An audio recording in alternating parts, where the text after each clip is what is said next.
الشيطان اللعين الرجيم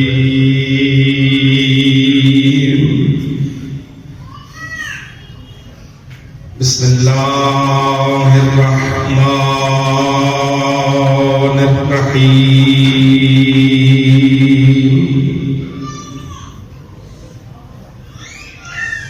الحمد لله رب العالمين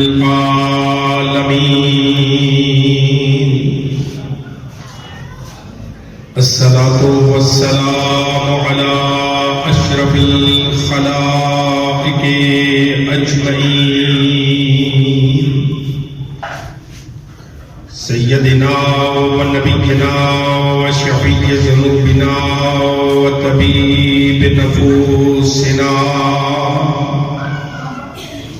حبيب إله العالمين أبي القاسم محمد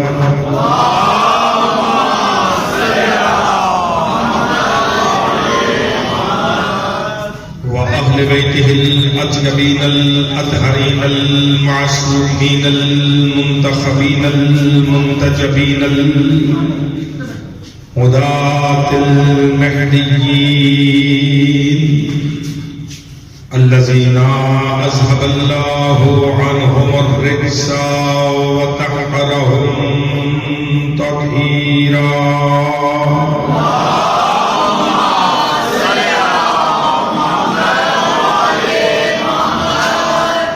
واللعنة الدائمة الباقية على أعدائهم ومنكر فضائلهم وغاصب حقوقهم أجمعين أما بعد فقد قال حق سبحانه وتعالى في القرآن الكريم وقوله الحق وهو أصدق القائلين بسم الله الرحمن الرحيم إنا أنزلناه في ليلة القدر وما أدراك ما ليلة القدر ليلة القدر خير من ألف شهر صلوات الله وسلم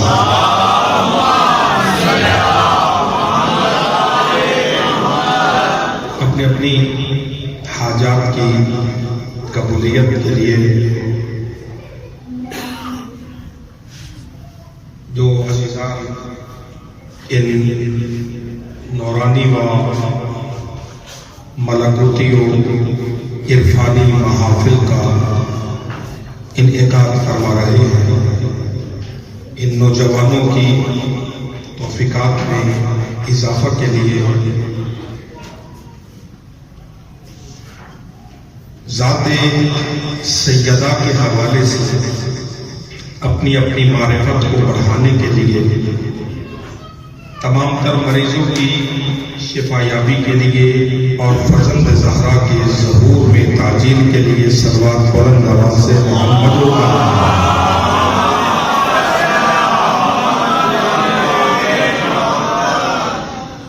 گزارش حضور یہ ہوگی کہ گفتگو شروع کی جائے۔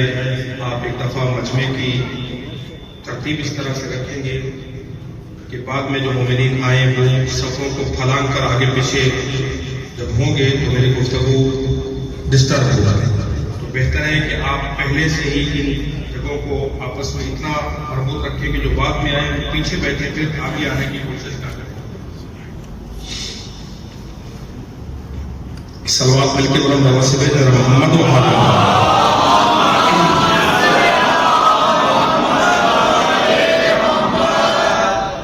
عزیزان گرامی قدر واجب الاحترام سامنے حضرات،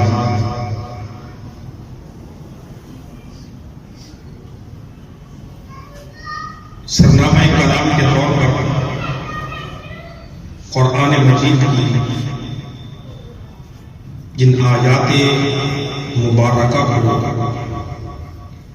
تلاوت کرنے کا شرف حاصل کیا گیا ہے، یہ سورہ القدر کی پہلی 3 آیتیں ہیں جنہیں بنیاد بنا کر ان 2 دنوں میں کوشش کریں گے کہ ہم وجود حقیقت لیلۃ القدر کے قریب ہو سکے.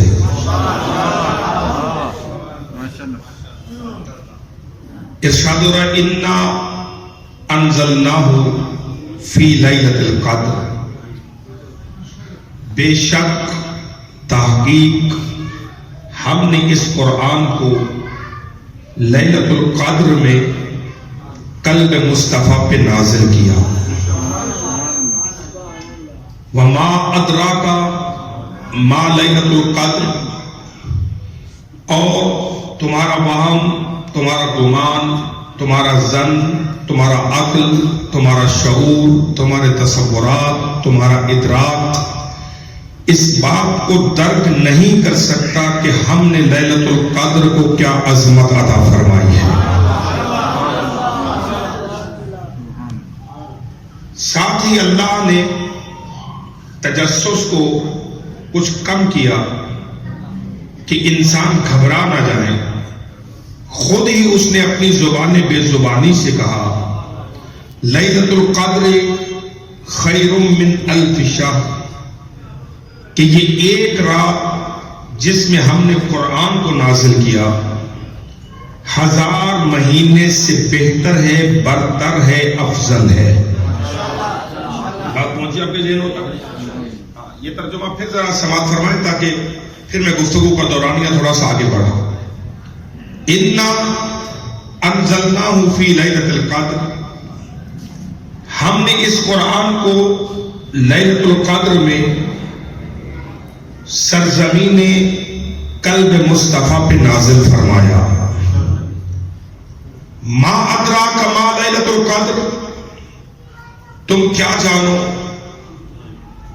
کہ لیلۃ القدر کیا ہے؟ اشیاء کی حقیقتوں کا علم رکھنے والا اللہ کہہ رہا ہے کہ تم کیا جانو لیلۃ القدر کیا ہے. میں بے سفر رہنا ہے، گھبرانا نہیں ہے. چونکہ میرے عزیزان تشریف فرما ہے، میرے اسلوب بیان سے بہتر واقف ہیں. میں سطحی گفتگو کرنے کا عادی نہیں ہوں، اس لیے کہ جب مخدومہ عالم پر گفتگو ہے تو پھر کسی بھی دنیاوی فلسفی کی زبان سے مقام فاطمہ بیان کیا ہی نہیں جا سکتا.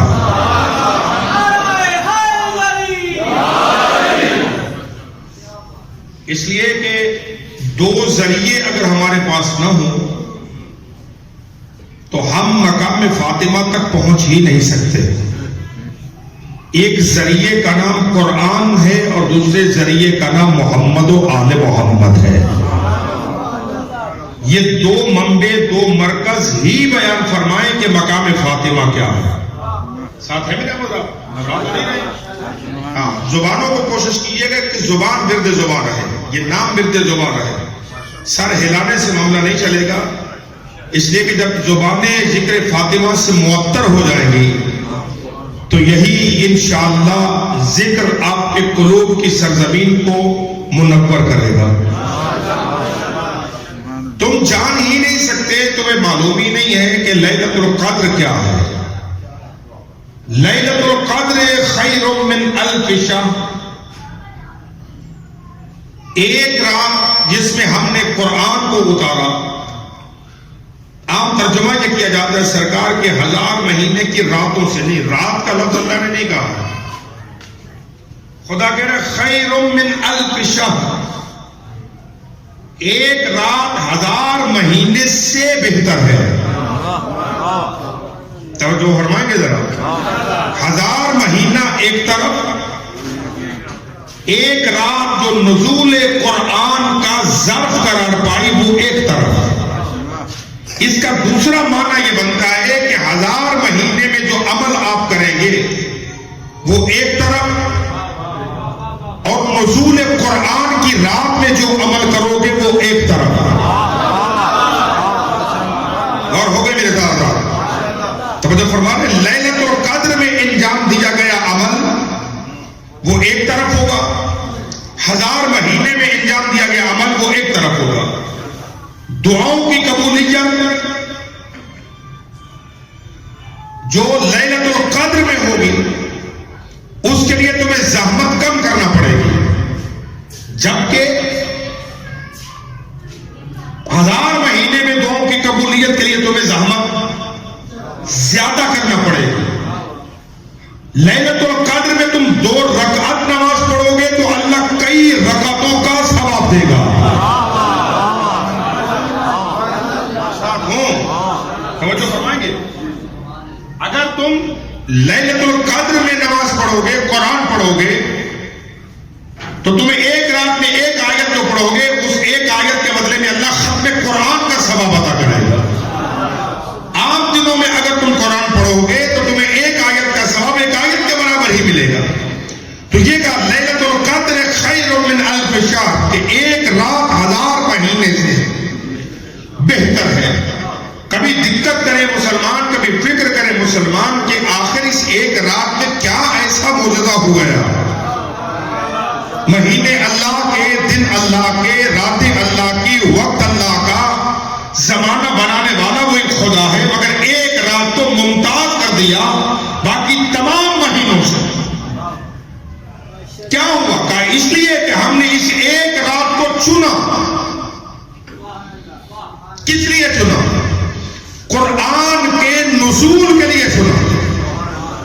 اور اس رات کی عظمت یہ ہے کہ چونکہ اس میں قرآن آیا تو باقی کوئی رات، باقی کوئی دن اس رات کا مقابلہ نہیں کر سکے گا. اللہ کرے میرا مطلب میرے ساتھ چلے. باقی کوئی دن، کوئی رات اس رات کا مقابلہ نہیں کرے گی، کیونکہ اس رات میں ہم نے قرآن مقدس کو قلب مصطفیٰ پہ نازل کیا. دنیا غور کرے، جب ایک رات میں قرآن صامت قلب مصطفیٰ پہ آئے تو 1000 مہینہ مل کے اس رات کا مقابلہ نہیں کرتا. اور جس آغوش طاہرہ میں اللہ نے 11 قرآن اتارے،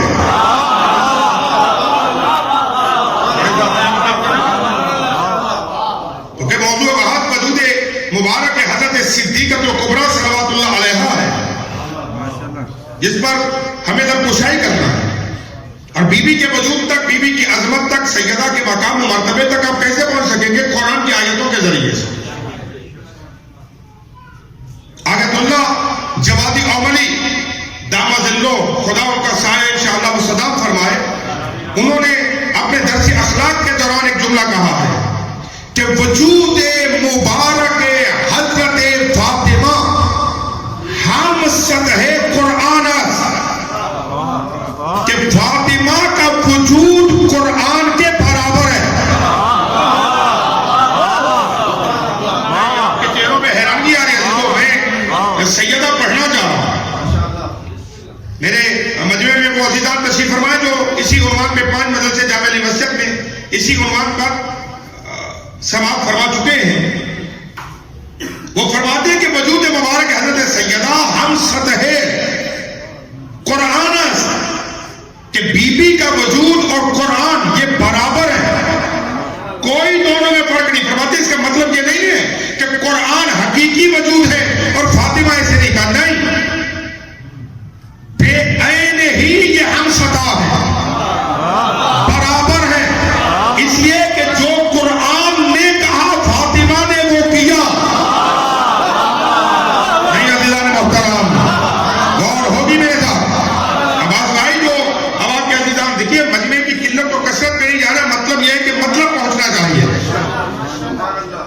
ہم سطح قرآن کیسے کہا؟ جو قرآن نے کہا فاطمہ نے وہ کیا، اور جو فاطمہ نے کیا وہ قرآن نے کہا.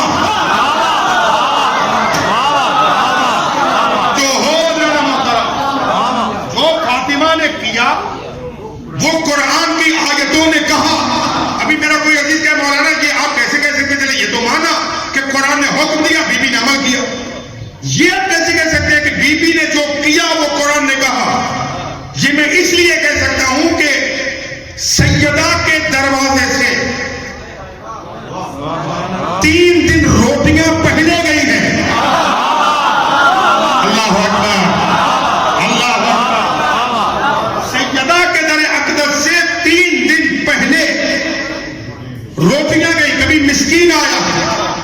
یتیم آیا ہے، کبھی اسیر آیا ہے. اب میری سمجھ میں نہیں آتا مدینے کا وہ کون سا یتیم تھا کہ جس کے گھر میں روٹی نہیں پہنچتی تھی اور وہ روٹی لینے فاطمہ کے دروازے پہ آیا. اب سخیوں کی جو بھی تم فہرست بناؤ، فلاں اتنا سخی تھا، فلاں اتنا سخی تھا، فلاں کے اتنے خزانے تھے، فلاں نے اتنا مال دیا تھا، فلاں نے یہ کر دیا تھا، فلاں نے یہ کر دیا تھا، اس نے یہ کر دیا تھا. جس نے جو بھی کیا، مگر اللہ نے فاطمہ کے گھر کی خیرات کو قرآن بنایا.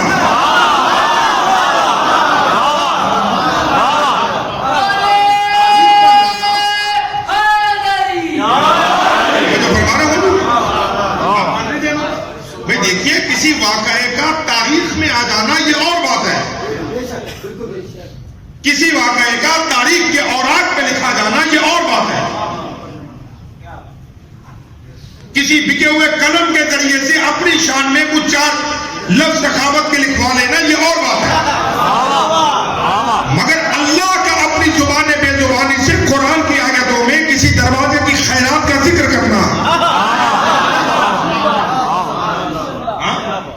یہ اور بات ہے، یہ الگ موضوع ہے. سورہ مبارکہ دہر کی 36 آیتیں، 15 روٹیاں، 36 آیتیں، نہیں بول رہی بات ہمارے محترم. جو سیدہ سننے گئے تشریف فرما ہے، ایک دن روٹیاں پنجتن نے دی، دوسرے دن پھر مسکین آیا اس کو دی، پھر اسیر آیا اس کو دی. ساتھ ہی قرآن بول پڑا انما نطعمکم لوجہ اللہ. حالانکہ یہ جملہ اہل بیت نے نہیں کہا، اللہ ترجمہ نہیں کر رہا. انما نطعمکم لوجہ اللہ، ہم نے بھی یہ کھانا بس اور بس اللہ کے لیے کھلایا. حضور جو میرے بچوں میرے ساتھ چل سکتے ہیں، میں بار بار عرض کر رہا ہوں کہ قرآن کی آیتوں سے سیدہ پڑھنا چاہ رہا ہوں اور ہے نا یطعمون الطعام علی حبہ مسکینا و یتیما و اسیرا، کہ یہ کھانا کھلاتے کبھی مسکین کو، کبھی یتیم کو، کبھی اسیر کو.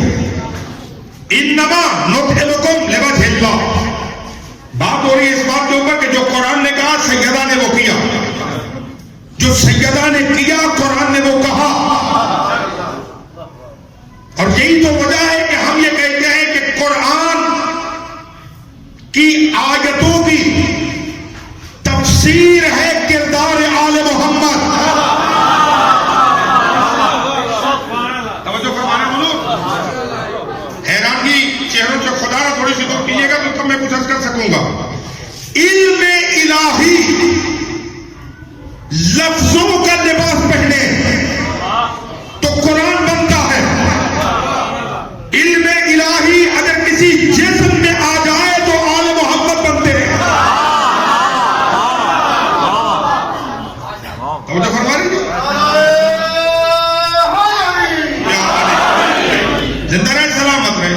یہ کھانا کھلاتے کبھی یتیم کو، کبھی مسکین کو، کبھی اسیر کو، اور کہتے کہ انما بس اور بس نطعمکم لوجہ اللہ، ہم نے یہ کھانا تو اللہ کے لیے کھلایا.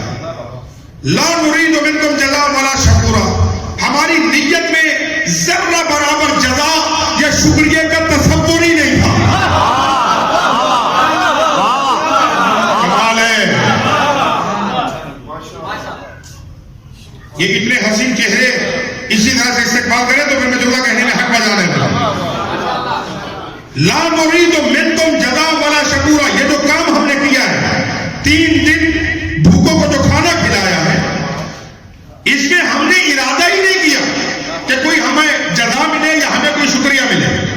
ہم کسی قسم کی جزا اس لیے کھانا کھلا رہے کہ جنت ملے گی، ہمارے تصور میں ہی یہ نہیں ہے. اس لیے کہ کوئی ہمارا شکریہ ادا کرے گا، یہ ہمارے تصور میں ہی نہیں ہے. اللہ کہتا ہے انہوں نے اس سے بلند ہو کے بس اور بس میرے لیے یہ کھانا کھلایا.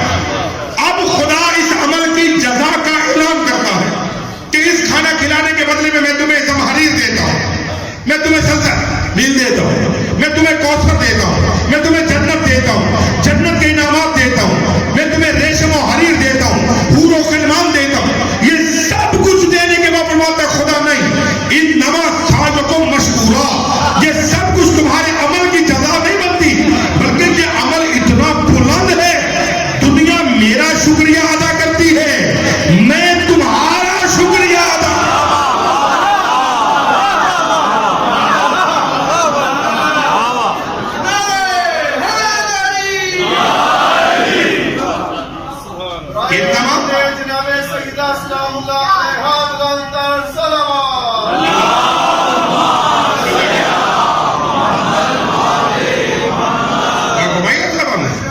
تمہارا یہ عمل اتنا بلند ہے کہ اس عمل کی جزا جنتوں کم ہے، اس لیے کہ جنت اس عمل کی جزا کیسے ہوگی؟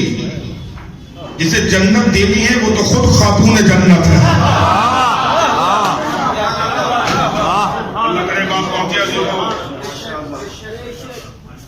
لہذا جنت تمہارے عمل کی جزا نہیں ہے۔ اسی سورہ دہر میں اللہ نے اعلان کیا، ساتھ ہے طبیعت ہے میرے گھر، اس لیے میں نے آپ سے گزارش کی تھی کہ صفحے سمیٹ لیجیے، کیونکہ یہ قافلہ جب بڑھے گا تو پھر آپ پریشان ہوں گے، ساتھ مجھے پریشان کریں گے۔ میں لفظ وقت پہ روک نہیں سکتا ہوں، میری مجبوری ہے کہ مختصر وقت میں چاہتا ہوں زیادہ مواد آپ کی خدمت میں گزارش کیا جا سکے۔ اسی سورہ میں، سورہ دہر کی ایک آیت میں اللہ نے یہ کہا ہے کہ جنتی جب جنت میں جائیں گے تو جنت میں دھوپ نہیں ہوگی۔ سوچ کے جائیے گا، آج کل دھوپ کی شدت بہت زیادہ محسوس ہوتی ہے، سردی زیادہ ہے تو جنت میں دھوپ ہوگی نہیں، نہ گرمی ہوگی نہ سردی ہوگی۔ یہ سردی گرمی والا موسم ساتھ والے محلے میں ہوگا جہاں سارے دشمنان زہرا ہوں گے۔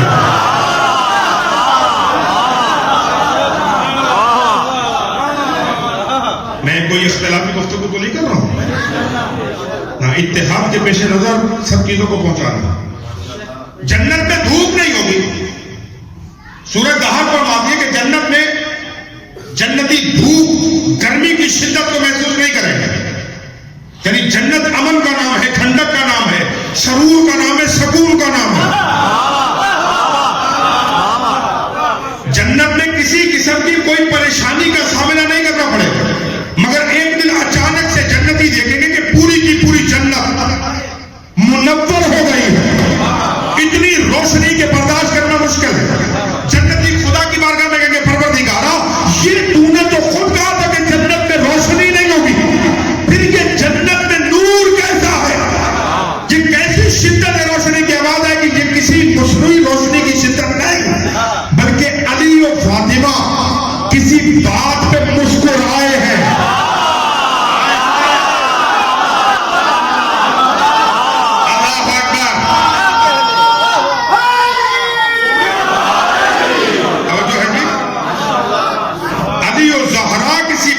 مسکرائے ہیں اور ان کے دانتوں سے نکلنے والے نور سے جنت منور ہو گئی۔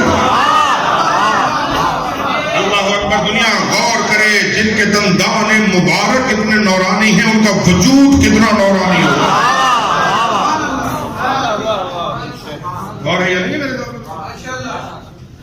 تو جو قرآن نے کہا وہ سیدہ نے کیا، جو سیدہ نے کیا وہ قرآن نے آیتیں بنائی۔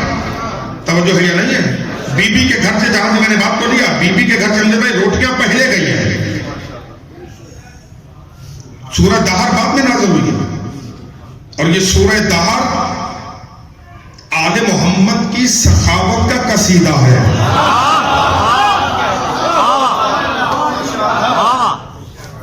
ساتھ ہے میرے احباب، سورہ دہر محمد و آل محمد کی، بلکہ جملہ بتاؤں تو دروازہ تطہیر کی سخاوت کا قصیدہ۔ بیٹا تھوڑا سا رحم کریں میرے پر، ذرا زحمت فرما دیں۔ میں چونکہ میرے بھائی بیٹھے ہیں، معلوم ہے ان کو کہ میں اس طرح سے پڑھنے کا عادی نہیں ہوں، بار بار رکوں، بار بار آپ کو دعوت دوں۔ ایک دفعہ مجمع کی صفوں کو منظم کر کے بیٹھے اور اطمینان سے بیٹھے کہ آپ بارگاہ رحمت میں بیٹھے ہوئے ہیں۔ توجہ ہے؟ سورہ مبارکہ دہر دہلیز فاطمہ کی سخاوت کا قصیدہ ہے، اور بہت عظیم جملہ کہا ایک ہمارے اہل سنت دوست نے، بہت بڑے خطیب اہل سنت، انہوں نے اسی آیت پر یطعمون الطعام علی حب مسکینا و یتیما و اسیرا پر ایک جملہ کہا وہ فرماتے کہ آج ہم سے کہتے ہو کہ فاطمہ کے دروازے پہ جا کے سوال نہ کرو، ان کے دروازے سے مانگنا بدعت اور شرک ہے، کہ جب ان کے دروازے سے مانگنے والے فرشتے مانگے تو بدعت نہیں ہوگی، جب دروازہ فاطمہ سے فرشتے مانگے تو بدعت نہیں ہوتی، ہم مانگیں گے تو بدعت کیسے ہو جائے گی؟ تو سورہ دہر 36 آیتیں قرآن کی مدحت آل محمد کا قصیدہ بن کر نازل ہوئی۔ فاطمہ نے روٹیاں پہلے دی باپ کو بھی آگا کے جملے پر کہ وجود سیدہ قرآن کے برابر ہے، بس اسی کو سمجھنا ہے ہمیں، اسی گفتگو۔ بی بی نے روٹیاں پہلے دی، سورہ دہر بعد میں نازل ہوئی۔ چلو دوسری ایک آیت کا حوالہ دے رہا ہوں، بچے ساتھ چلے۔ بس میں پنجتن، فاطمہ کی چادر میں پہلے سجی،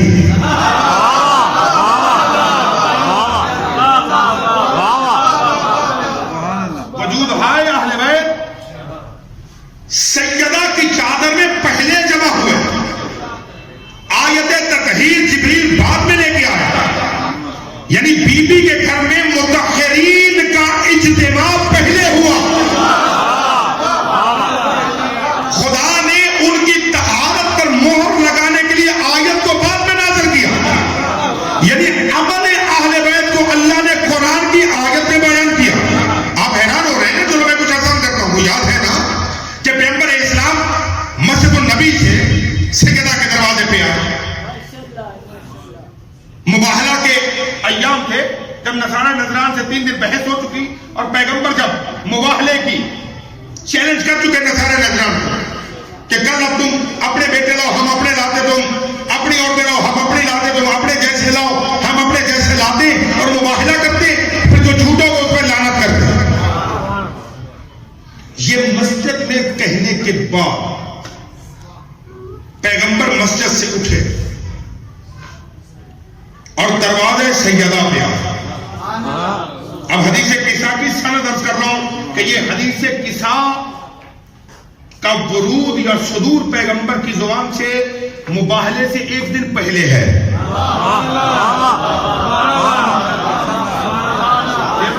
کوئی پوچھ لیتا آپ بتا سکتے ہیں کہ حدیث ہے کہ ہاں ہم بتا سکتے ہیں کہ جو بھی فضیلت اہل بیت کے ساتھ منسوب ہوئی ہے وہ کس وجہ سے ہوئی ہے، سمجھو ہے یا نہیں؟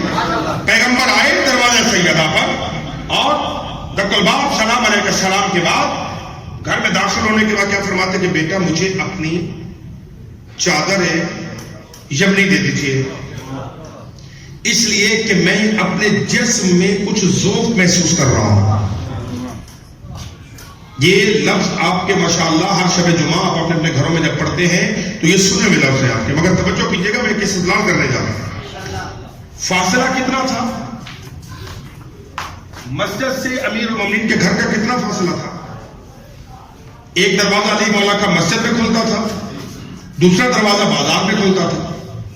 اب جس بھی دروازے میں آپ کہیں تو کتنا فاصلہ، 2 4 5 قدم۔ اگر پیغمبر اسلام کو چادر کی ضرورت تھی تو پیغمبر گھر سے چادر کیوں نہیں لے کے آئے؟ میں آپ کی اس حسن سماعت پر قربان ہو جاؤں مجھے بھائی، جب ضرورت تھی چادر کی تو گھر سے کیوں نہیں لے کے آئے؟ آ کے بی بی سے کہہ رہے کہ مجھے آپ اپنی چادر یمنی دیجیے، میں اپنے جسم میں کچھ ذوق محسوس کر رہا ہوں۔ اب یہاں پر ایک اور جملہ حضور آپ کے حوالے کر رہا ہوں جو کہ صاحبان علم تو لے سکتے ہیں، جملہ کو لیجیے گا، یہ جسم نبی کا ذوق تھا یا نبوت کا ذوق تھا؟ ذات کس میں تھا؟ ابھی مسجد سے بی بی کے گھر میں آئے تو ٹھیک ٹھاک تھے، ذوق کس میں تھا؟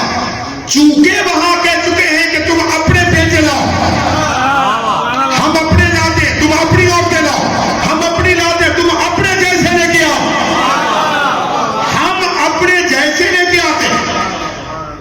یہ ذوق تھا پیغمبر کو، وہ اجزاء چاہیے کہ جو میدان مباہلہ میں جا کر محمد کی صداقت کی گواہی دے سکے۔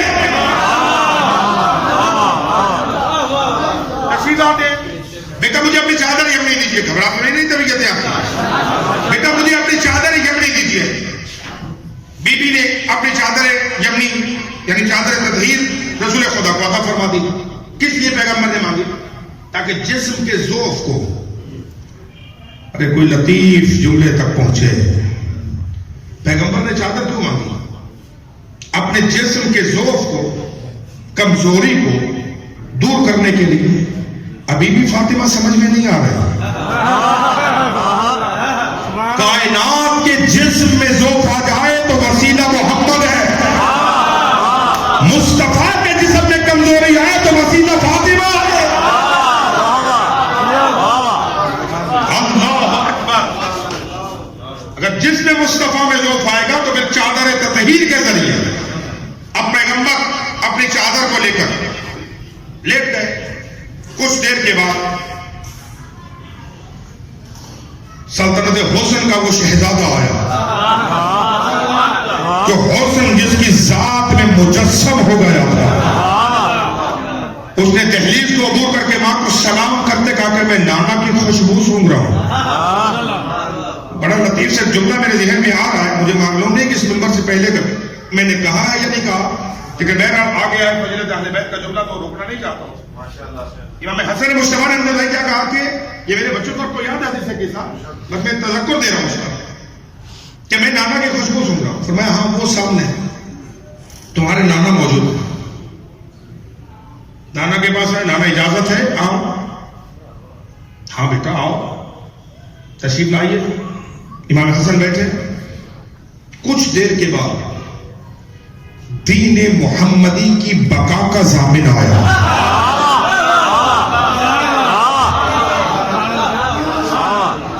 مولا حسین تشریف لائے. اما سلام. علیکم السلام بیٹا. نانا کی خوشبو سونگ رہا ہوں. کہاں وہ چادر میں تمہارے بھائی کے ساتھ. امام آئے نانا کو سلام کیا. سلام کرنے کے بعد نانا اجازت ہے میں بھی آؤں؟ ہاں بیٹا میری امت کی شفاعت کرنے والے آپ بھی آئیے. تھوڑا سا بیدار ہوں زیادہ. اے میری امت کی شفاعت کرنے والے بیٹا آپ بھی آئیے. امام حسین بھی بیٹھے. کچھ دیر کے بعد کائنات کے اسرار پر حکومت کرنے والا علی آیا. سوچ کے کہہ رہا ہوں سمجھ کے کہہ رہا ہوں. کائنات کے اسرار پر حکومت کرنے والا علی آیا. بی بی کو سلام کیا. میں اپنے گھر میں اپنے ابن عم رسول خدا کی خوشبو سن رہا. کہا وہ چادر میں آپ کے دونوں بیٹوں کے ساتھ. آپ کے سامنے میرا بیان کر دینا آسان ہے. ہر سننے والا تحمل نہیں کرتا. وہ کہتے یہ کیسے ممکن ہے کہ دروازے سے رسول اللہ کی خوشبو سونگ لی. قرآن آپ نہ پڑھیں تو کافر شیعہ نہیں ہوتے. آپ آزاد پر بات باتیں ہے بیٹا. ذکر فاطمہ ہے میرے بھائی. تھوڑا سا ہاتھوں کو اگر آپ جیبوں سے نکال لیں گے تو خیرات ملے گی بی بی کے ساتھ. اتنی بھی سردی نہیں ہے کہ اس حوالے سے ہم بالکل ہی منجمد ہو جائیں. یہ ذکر تو ویسے ہی روحوں کو جلا دے دیتا ہے.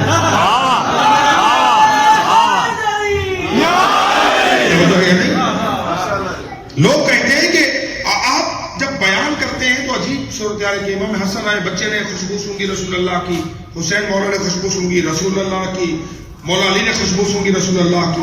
یہ کیا سناتے اپنے بچوں کو؟ میرے بھائی اگر آپ قرآن نہ پڑھیں تو اس میں ہم کافر تو نہیں ہوں گے.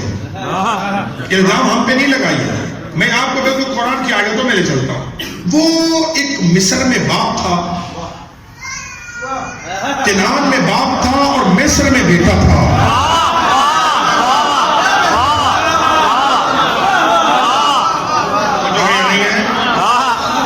کنعان میں یعقوب تھے, مصر میں یوسف تھا.